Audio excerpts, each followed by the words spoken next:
Today, we're talking about sleep and obesity, and I am excited to be joined by Dr. Rafael Sepulveda. Dr. Sepulveda is a board-certified physician in internal medicine, pediatric and adult sleep medicine, and obesity medicine in Sonoma County in California.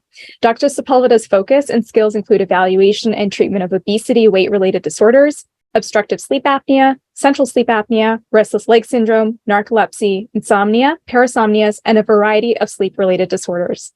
He is a current member of the American Academy of Sleep Medicine Public Awareness Committee and the Outreach Committee of the Obesity Medicine Association. Dr. Sepulveda also contributes as a medical advisor of Forbes Health magazine. He believes in approaching patient care in an integrated manner with the purpose of healing and triggering a life-changing experience in the patient's health and well-being. So if you are a doctor who wants to up-level your sleep medicine knowledge, then go ahead and subscribe to this channel. This channel is all about sleep medicine education for physicians and therapists. I'm Dr. Nishi Bhopal. I'm a physician specializing in integrative psychiatry and sleep medicine. And every video is available for CME credits.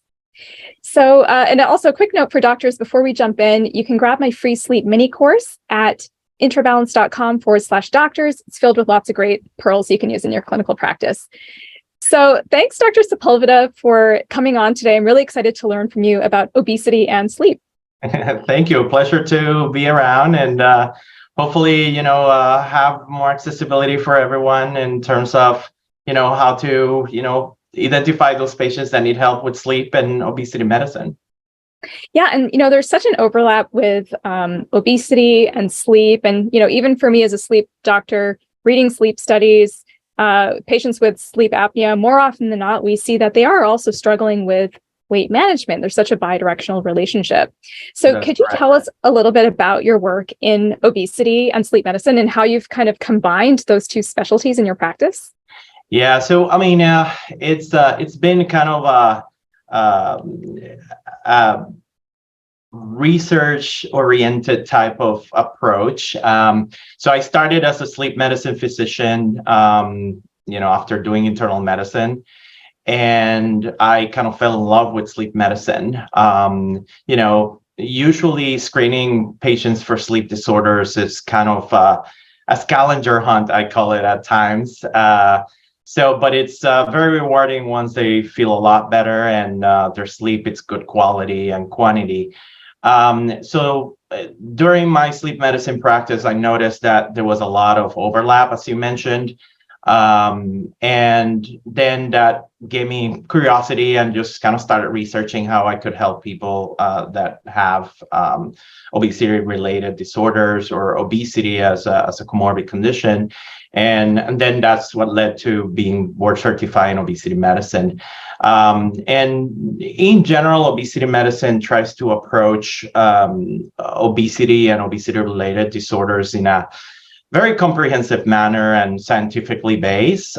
So we use different nutritional planning. We use behavioral modification planning, physical activity planning, and anti-obesity medications, which, you probably seen that there's a lot of advertisement online and even in TV. Everything has its indications, and it's there's tools that we can use to help patients. So. Yeah, and you have a great practice. I mean, I have patients who ask me for Ozempic all the time. Yeah. That's like the thing that everyone wants. I'm like, go see Dr. Rafael. He can help you navigate. Yeah. So I mean, I think as we grow as a specialty, obesity medicine in general has a lot of future. I mean, there's a lot of patients that are struggling with their weight and with medical conditions related to it. So the fact that we have new tools to help those patients is incredible. And if we use it wisely, then we get good results. Absolutely, and it has so many downstream effects, right? To help people with their weight management and then also help them with their sleep. So tell us a little bit more about your practice itself. I'm curious how you navigate. Do you start with sleep issues when somebody comes in? Do you start with weight management, or how do you find that balance? So usually the main First of all, I get kind of a direct referral from their primary care physicians. That's kind of what builds up the structure. And, that depends on if the physician thinks that, their sleep is an issue, or if their weight is an issue, right? So then once we schedule any of the visits initially, then we basically identify what the problem really is and how can we diagnose it and just treat it eventually. In terms of sleep medicine, most of the time it's just a conversation about what sleep patterns are like, what is affecting their environment of sleep, what type of symptoms they have during the daytime and how it affects their functionality. And most patients think sleep apnea is the only sleep disorder, and we in reality have more than 80 sleep disorders that are considered to be disruptive to sleep. So it's not all about sleep apnea or insomnia, which are kind of the two most common sleep disorders. But we try to approach it in a kind of pretty organized manner, and then get to the root of the issue. In terms of obesity medicine, it's kind of a little bit different. So most patients get referrals after having any kind of comorbid conditions like diabetes, high blood pressure, heart issues, or arrhythmias, and their BMI usually, if it's above 27. With a comorbid condition or higher than 30, then that will qualify them for a weight management program. And then that visit is mostly about, assessing what their nutrition is like, what their capabilities in terms of physical activity are, and what type of behaviors they do around food or around social events where food is involved. Once we establish kind of a plan there in their initial visit, then we start considering anti-obesity medications as an adjunctive support to those patients. And it depends also on what type of comorbidities they have. So at the beginning, we also kind of offer a bioelectric impedance, or what we call a body composition test. So that will help us guide, caloric deficit and what we should be doing in terms of nutritional planning. So it's a really fully comprehensive approach. And again, I love the fact that you're doing obesity medicine and sleep, because there is such a connection between the two. Could you speak more about that? Like, what is the connection between obesity and sleep disorders? Now you talk about like the yin and yang of obesity and sleep. So yeah, that's how I call it. That's how I call it. I call it the yin and yang of sleep and obesity medicine, because we don't know, if we get poor sleep because of obesity, or if we get, obesity because of poor sleep. So as we know, there's a hormonal imbalance that can happen with lack of sleep. And that is mostly based on leptin and ghrelin being the hormones that trigger hunger. So if you have insufficient sleep, then what ends up happening to your body is that ghrelin starts increasing. And, that's when we see that hunger level is kind of a little bit uncontrolled, which leads to excess calorie intake and higher body mass index. And the opposite is that obesity in general have been really pretty much linked to most of this sleep disorders, including obstructive sleep apnea, chronic insomnia, restless legs, and patients that have obesity also have a pattern of having insufficient sleep. So it's hard to tell, but we know that they're interrelated. Now, the main thing and the concerning statistics are that, the prevalence of obesity in the US as of 2017, I'm assuming that that's a little bit higher nowadays, it's around 41.9% according to the CDC. So, and out of those patients, at least 21% have some sort of sleep disorder.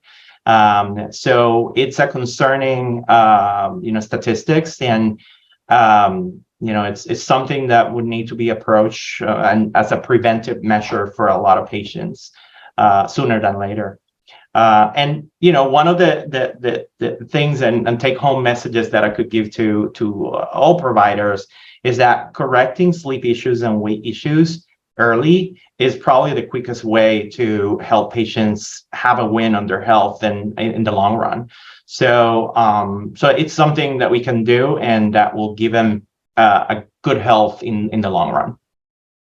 Absolutely. And both of those things are highly manageable, right? And that's one thing I like to really emphasize to healthcare practitioners, but also just to the general public, is that sleep issues are highly treatable. You don't have to just live with bad sleep. Like, there are lots of things that we can do. And I love that you mentioned that there are multiple sleep disorders to think of. Could you just recap again what are the sleep disorders you commonly see with obesity?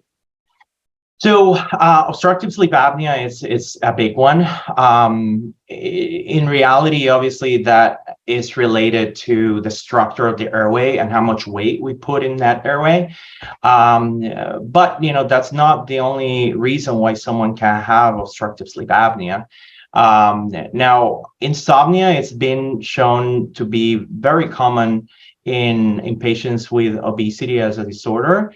Restless leg syndrome, it's another one, and a lot of movement disorders are related to weight. And in general, insufficient sleep, which I think it's kind of the biggest epidemic of the US in general, and lack of sleep leads to weight gain, unfortunately. So it's something to kind of keep in mind. And that varies also with age. So, as we are, becoming adults, usually you need around 7 to 9 hours of sleep. But kids need sometimes even up to 12, 14 hours, depending on what stage of development they are. So we plan for everything except for sleep most of the time. So yeah, that's exactly right. Like, usually sleep is the first thing to go out the window when we're busy, right? And then that's correct. And then people struggle with weight loss, and their ghrelin levels are increased, and they're not, their leptin levels are decreased, and so they're eating more, and you're craving carbohydrates, and it just becomes this vicious cycle, because then those foods also impact sleep negatively. So that's correct. Yeah. Yeah. And it's interesting about restless leg and obesity. Yeah. The connection there.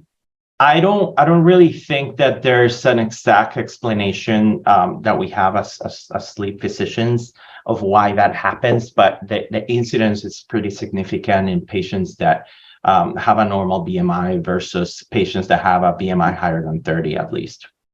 Right. Yeah. And so again, for any healthcare practitioners listening to this, think about other sleep disorders. If you're seeing a patient who's struggling with insufficient sleep or unrefreshing sleep, is, of course, insomnia and sleep apnea are the things that we usually think of first, but there are other sleep disorders considered, like restless leg, like just sleep deprivation in general, narcolepsy and other sleep disorders as well. Oh, definitely. Yeah. I think lately the disorders of hypersomnia have been pretty much in the news very significantly because it's definitely something that could be affecting functionality of patients in a very noticeable manner. So we just have to identify what the root of that sleepiness is a lot of the time. So if you're working with somebody, if there's a healthcare practitioner listening who's working with somebody who is struggling with sleep, at what point should they refer them for a sleep consult or do a sleep study? What do you recommend?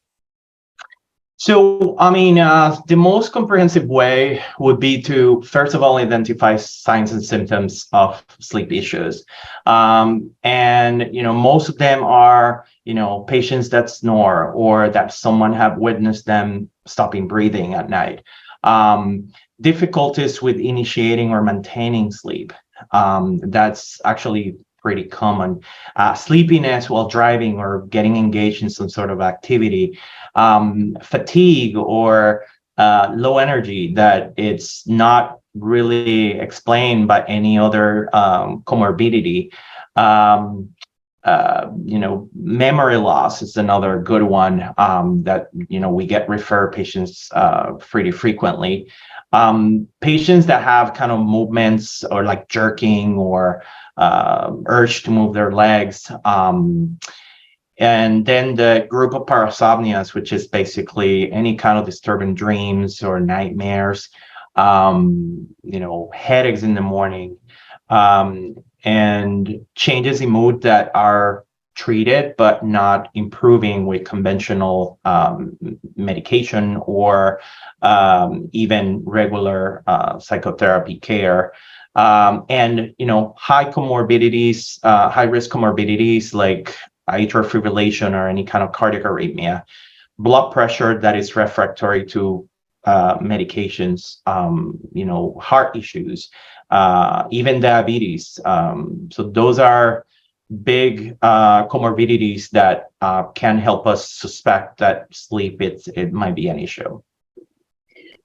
Those are great reminders. And again, so if you're seeing patients with mental health issues, depression, anxiety, that's not getting better with conventional treatment, definitely consider a sleep disorder. And like you said, cardiovascular disease, metabolic issues that aren't improving, hypertension that's not responding. I recommend have a really low threshold to refer. Like if you suspect there's a sleep issue, just refer them for a consult.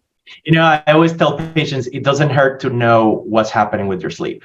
It really is something that it's easy to analyze, and if it's affecting your daytime functioning, it's something that could make day and night change, literally. So yeah, I mean, it doesn't hurt to evaluate if there's a reason for it. Do you recommend, so if someone is going to refer a patient to you, do you recommend they do any workup ahead of time, or should they just refer them and then you'll start the workup yourself? So I'm an internist by heart. So I always like to kind of have at least a visit note of just showing medical necessity for a sleep consult. I personally like to have labs overall, like thyroid, normal blood panels. Just because that can guide me of where we stand in terms of their physiology, and basically most of the time the sleep studies I do that in our office, like sometimes at home or refer to a sleep center, and I read the tests, and so that way we can kind of, obviously I know what clinically is happening and also can see the image of their sleep study, so I can kind of correlate that and kind of come up with a plan that is according and individualized. Great. And then, so along those lines, what about obesity medicine? When should somebody consider referring patients for an obesity consult? So ideally, the main referral should come from their primary care physician. A lot of the time, patients have or need a medical necessity requirement. So technically, any patient that has a BMI over 27 and has any kind of obesity-related conditions or comorbidities, that could qualify for a weight management program. Any patients with a BMI over 30, even if they don't have any comorbidities, it's considered high risk in terms of their weight and their health. And patients that have tried to do nutritional physical activity planning with modest weight loss for more than 6 months, that's also an indication for a medical weight loss program. Patients with post-bariatric surgery, which have regained weight, that's pretty much indicated even with surveillance after post-bariatric surgery. And any patient with any kind of high-risk comorbid condition that can be improved by losing weight, that's also another indication for an obesity medicine evaluation. Okay, great. Well, that's really helpful information. And So as far as back to sleep again, so as far as tips for sleep, what clinical sleep tips do you recommend like non-sleep healthcare practitioners should suggest to their patients?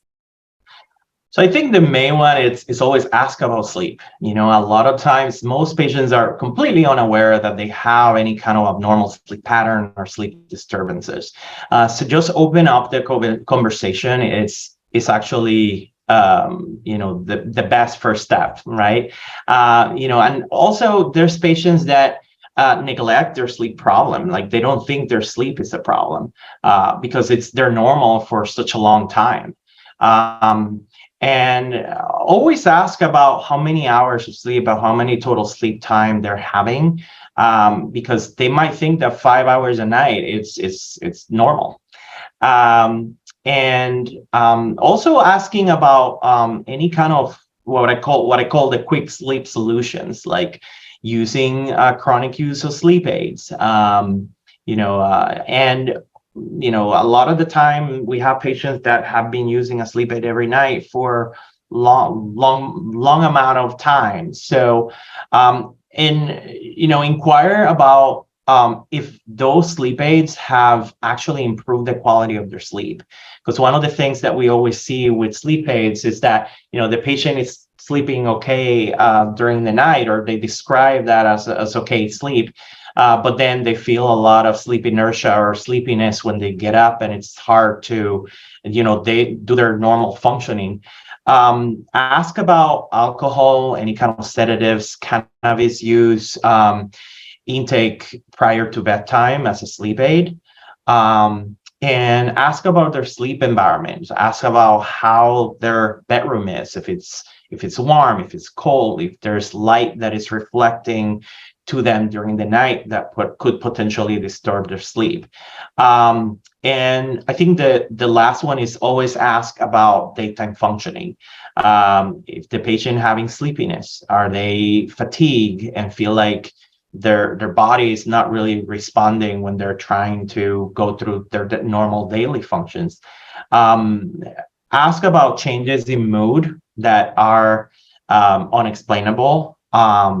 And that could guide us if the patient is not sleeping enough hours. Is that caused because of the lack of sleep, or is it really a mood disorder? And any kind of cognition deficits, identifying those versus a patient that is sleepy and is having problems with reaction or recall. That's another thing to kind of look for clinically, that it's been shown to be pretty significant to identify those patients.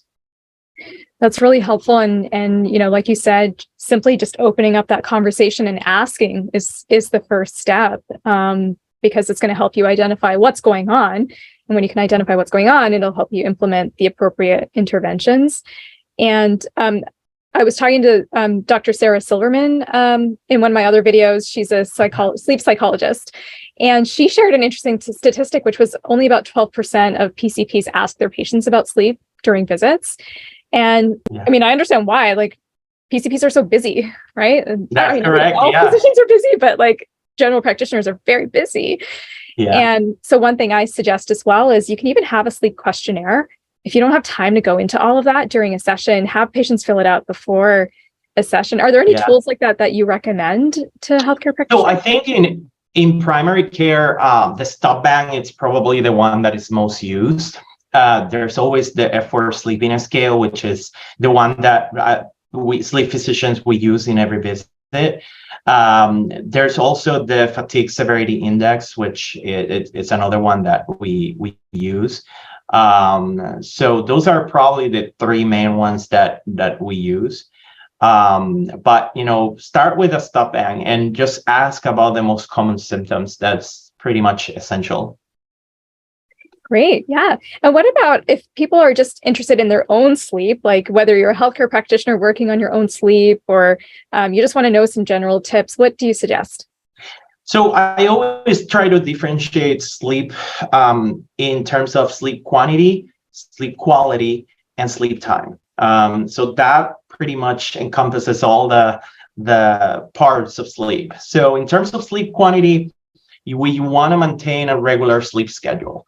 And making sure that that wake up time and bedtime are pretty steady is what's going to help you consolidate sleep and have a better quality of sleep. Also, at times you can set up a timer ahead of time, like 30 minutes to an hour before bedtime, so you can start preparing for sleep. I always joke around with my patients that we prepare for everything in life except sleep, which is essential to us. And also, not using the bed as a place to relax, but a place to sleep. A lot of patients tell me I'm spending, 10 hours laying in bed, but in reality, I'm sleeping 6 or 7. So avoiding laying down in bed while awake, it's very, very important to the quality of your sleep. And in terms of sleep quality, is being a good reporter of symptoms. If you're waking up because of the snoring, or you're waking up because pain, all of those symptoms can definitely disrupt your sleep and trigger poor quality of sleep. Avoiding things like caffeine, tobacco, high sugar beverages prior to bedtime, alcohol intake reduction as well. During the daytime, also being active, exercising at least more than 150 to 300 minutes a week. So that way your sleep, you create that sleep debt that would allow you to sleep deeper and more restful. And creating a very good sleep environment that it's cold, dark, and that doesn't have anything that could disrupt you once you're trying to approach sleep. And then in terms of sleep timing, going to bed at the same time and waking up at the same time, super important. And establishing a pre-bedtime routine, it's essential. And in the morning, just try to expose yourself to sunlight. Light is one of the main triggers to alertness, and it's free. So those are things that we can use, and they're simple to do. Those are some really great actionable tips. And so I think this is one of those videos people will want to go back and watch again, so you can capture all the tips, because you shared so much good information there. I talk really fast. That's okay. So do I. And people can slow down the video speed if they need to. And then, so let's talk about weight management, because I know people will be interested in that as well. What tips do you recommend for whether you're just kind of managing your weight or you're struggling with obesity? Yeah. So, in terms of practitioners, I would say that the main thing is just, don't be afraid to discuss weight. Always ask permission to the patient, like to discuss any kind of weight changes and how it can affect their health overall. It's a very sensitive topic to a lot of patients. So we have to just kind of open the door and just ask them, hey, have you think about how your weight might be affecting your health? Just an open-ended question. And if the patient is not willing to consider that conversation, just open the door, say, this is something that we can talk about in a future visit when you're ready. But I think it's important to discuss, especially in those patients that have a lot of obesity-related comorbidities. And if the patient is willing, just motivate some sort of intervention. Modify your treatment according to what stage of change they're in. Some patients are just contemplating losing weight. Some patients are ready to go and they want to try to do it. So, be aware that a lot of patients have already the resources to engage in weight loss with the purpose of improving their health. It would be surprising. I a lot of times talk to patients and they say, you know what, I have stationary bike in the house. I have resistance bands in the house, but they're just there, So most of the time they have resources, and we just have to remind them that those resources are available in their own house.